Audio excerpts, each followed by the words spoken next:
میں نہیں جانتا ہوں. آج مدرسوں کے اندر کہیں سے یہ بات نہیں آئی کہ کہیں آدمی کو اٹھایا گیا ہے یہ سمجھ کر کے. میرے گھر کے اندر مہمان آتے ہیں, کوئی آدمی آ سکتا ہے, میں اس کو ٹھہرا لوں اور صبح کو اس کے اندر آ جائے ATS کے لوگ کہ صاحب یہ تو دہشت گرد ہے.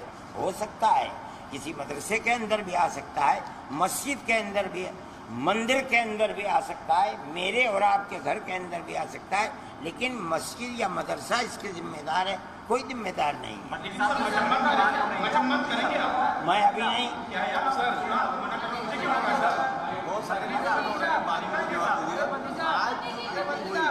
اس میں جو مدرسے کے لوگ آئے تھے 250 ان سے کیا کیا باتیں کہیں جو 4-5 مکھ پوائنٹس ہیں وہ بتا دیں.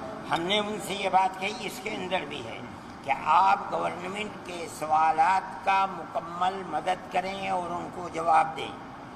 آپ اپنے نظام کو مضبوط رکھیں, صفائی ستھرائی کو مضبوط رکھیں, اپنے حساب کو مکمل رکھیں. جس مدرسے کے اندر زمین ہے اگر وہ زمین صحیح رکھیں آپ اس کو. یہ نہ ہو کہ زمین مدرسے کی نہیں ہے, آپ نے مدرسہ قائم کر لیا, وہ مدرسہ کبھی زندہ نہیں رہ سکتا. آپ جو بچے رکھ رہے ہیں ان کی ضرورتوں کو پورا کریں.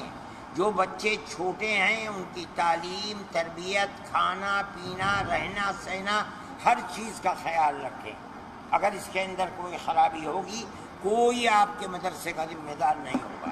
مدنی صاحب, آپ نے اس طریقے سے کہا کہ ہمیں کسی طریقے کی سرکار سے مدد کی ضرورت نہیں ہے, اور سرکار یہ کہہ رہی ہے کہ ہم تو اس لیے سروے کرا رہے ہیں اس سے استھتی کا پتہ چل سکے اور بچوں کی جو شکشا ہے اس کی تعلیم ہے وہ بہتر ہو سکے. تو کیا آپ یہ کہہ رہے ہیں کہ سرکار اگر مدد آپ کی کرتی ہے تو ہمیں اس کی ضرورت نہیں, ہم نہیں لیں گے؟ ہمیں نہیں ضرورت, ہم اپنے مسجد اور مدرسے کے لیے ہمیں ضرورت نہیں ہے. اگر ہمارا اسکول ہے سرکار اس کی مدد کرتی ہم لے لیں گے. سرکار ہم سے کہے اسکول بناؤ ہم 10 اسکول بنا دیں, ہم سے کہے کالج بناؤ ہم کالج بنا دیں گے, ہم سے کہے یونیورسٹی بناؤ ہم یونیورسٹی بنا دیں. مدرسہ اور مسجد ہمارا دھرم اور مذہب ہے, ہم اس کے لیے کسی گورنمنٹ کی کسی گرانٹ کی ضرورت ہمیں نہیں ہے. صرف 2 سوال تھا جو 12-14 سوال پوچھے جا رہے ہیں مدرسہ میں. تو ایک جو کرایہ کا گھر اور سمپتی کے بارے میں جو ویڈیو ہے, بہت سارے مدرسہ سنچالکوں نے کہا کہ ہمارے بہت سارے لوگ دان میں دیتے ہیں مدرسہ چلانے کے لیے, تو اس میں ایک آپتی تھی. اور دوسرا, کچھ مدرسہ سنچالکوں نے یہاں کہا کہ آسام میں جو بلڈوزر ماڈل ہے مدرسہ پر, کیا اس پہ نہیں, ہمیں آپ ہمیں سروے کا تعلق UP سے ہے صرف اس وقت تک. ابھی آسام کے مسئلے کو آپ یہاں نہ چھیڑیں میرے بھائی. میرے ہاں کیا پوچھ رہے ہیں؟ کیا آسام میں جس طریقے سے اغیز مدرسوں پر بلڈوزر چلایا جا رہا ہے تو یہاں کے مدرسہ سنچالکوں کو بھی لگتا ہے کہ کیا ہمارے میں نے آپ سے ایک بات کہی کہ اگر مدرسے کی زمین آپ کی نہیں ہے, اگر آپ نے مدرسہ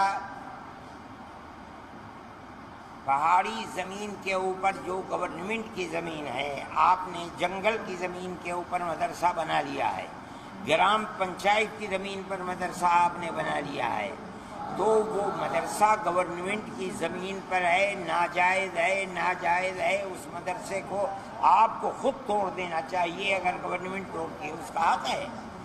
اسی لیے ہم نے آج کہا ہے مدرسہ اپنی زمین پر بنائیے, چاہے آپ خریدیے زمین کو یا میں اپنی زمین کو دان کرتا ہوں, دیکھ لیجئے کہ یہ زمین دان کرنے والے کی اپنی ہے یا نہیں ہے. اس میں کوئی خدشہ نہیں ہے, کوئی شک نہیں, کوئی شبہ نہیں, کوئی بات. لیکن اگر آپ کسی دوسرے کی زمین پر مدرسہ بنائیں گے, گورنمنٹ کی زمین پر مدرسہ یا مسجد بنائیں گے, وہ حقیقت یہ ہے کہ مدرسہ اور مسجد نہیں ہوگی. اگر وہ اس کو توڑ دیتے ہیں ان کا حق ہے.